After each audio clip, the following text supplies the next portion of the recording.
So likely by now you know that I am all about learning to change the way that we speak. Because when you change the way that you speak, everything changes. Now, there are 4 habits that we need to become aware of before we can change anything. So today we're going to do a little perp walk with these guys. They are the 4 perpetrators of anger, violence, and aggression in our kids and in ourselves.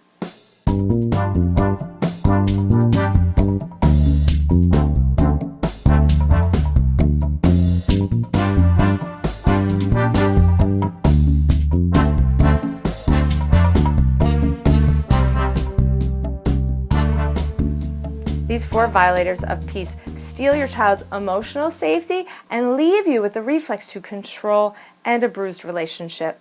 Whenever you are in a pattern of negativity or when you find yourself over-explaining in your head, focused on rules, threatening, you might have one of these perpetrators inhabiting your language. Blame, shame, judgment, and guilt all add up to fear. Now, fear can be beneficial when it's naturally induced and short-lived.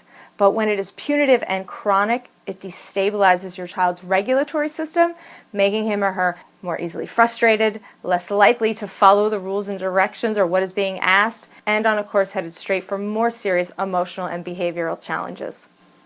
So in today's teachable moment, I want to help you shift your language so that you can provide your children with the conditions that they need to develop and thrive. I once watched a mom have a debate and negotiation with her 3-year-old son about the value of having just one more Thomas the Train toy engine for his collection. Now, honestly, both of them had very valid points, but neither was really listening to the other. And that's the thing. To do this work, it's not about getting your kids to do what you want. It's about teaching them to think, to delay gratification, to withstand disappointment, and to be motivated to accomplish things and consider others. You can't do any of that unless you give kids the time and the space to feel their upset, especially about the limits that you set, and not talk them out of it. This requires a lot of active listening. Let's say, for example, that you're in the store and your 2, 3, or 4-year-old keeps touching things. The traditional response to this repeated behavior might start out something like, "I said no, now don't touch it again." Now, what did I just say? Don't touch it. How many times do I have to tell you? You need to learn to listen and do what you're told. Maybe it even finally escalates to the threat of punishment. Okay, that's it. One more time and you're going in a timeout. Now that's a lot of demands, judgment, guilt, shame, blame, logic, and rule-based thinking for a child to have to contend with during an already upset moment. This period of development is quite sensitive, and the more fierce and inflexible you become, the more dysregulated your child becomes. Don't get me wrong, you may see short-term compliance when the 4 perps are around, but they are there stealing so much more from your child and your relationship, and they will never lead to the long-term learning that you're really after.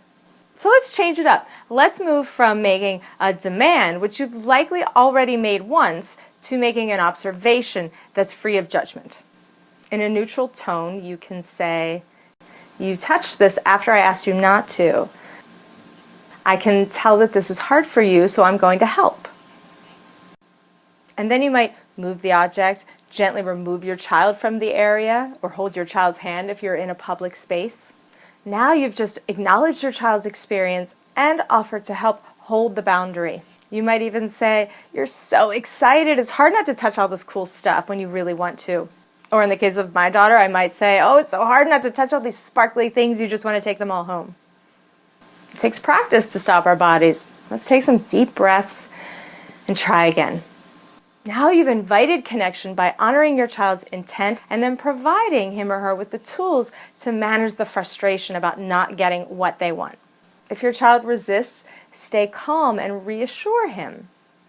"I won't let you touch it, but I'm here to help. Are you ready? Let's try again." When we frame conflicts as challenges to be met rather than behavior problems to be punished, we give kids the feedback that making mistakes is safe and expected, and that we'll be there to help support them when they're having trouble. Okay, that was my teachable moment for you. The most important communication rule that I can give you, especially around this age, the preschool age, is to not get offended by their tantrums or their protests.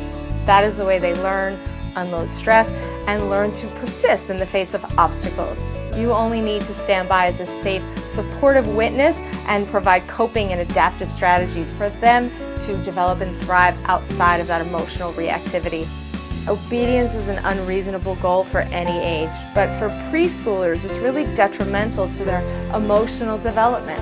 They need lots and lots of practice and repetitions and a safe, emotionally available adult to help them build their tolerance and resilience to pain, obstacles, and not getting their way. They won't necessarily like your limits, but when you hold them without being punitive or getting offended or angry, they will learn to respect them.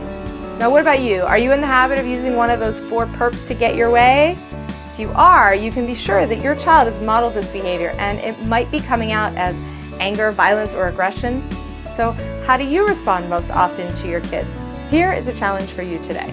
I want you to pick the most ugly reaction that you can remember saying to your child, and then I want you to reframe it, removing the blame, the shame, judgment, and guilt to make it more conscious. And then I want you to post that reframe in the comments and share it with us. You never know, just sharing your shift in how you speak might just be the inspiration that someone else needs to make the changes that they are looking for. And next week, stay tuned because we'll have another conscious communication tip with a slightly older age group. So did you like this video? Because if you did, I would love it. I would be so thrilled if you would share it with a friend or someone that you love, because when you share the love spreads. And be sure to check out my free 4-part series on communication, which kicks off enrollment to my 8-week online course, Peaceful Solutions for Parents and Kids. You can check it all out when you subscribe for updates at teachthroughlove.com or right here on my YouTube channel. Thank you so much for watching and for sharing. Until next time, please remember, it's about consciousness, not perfection.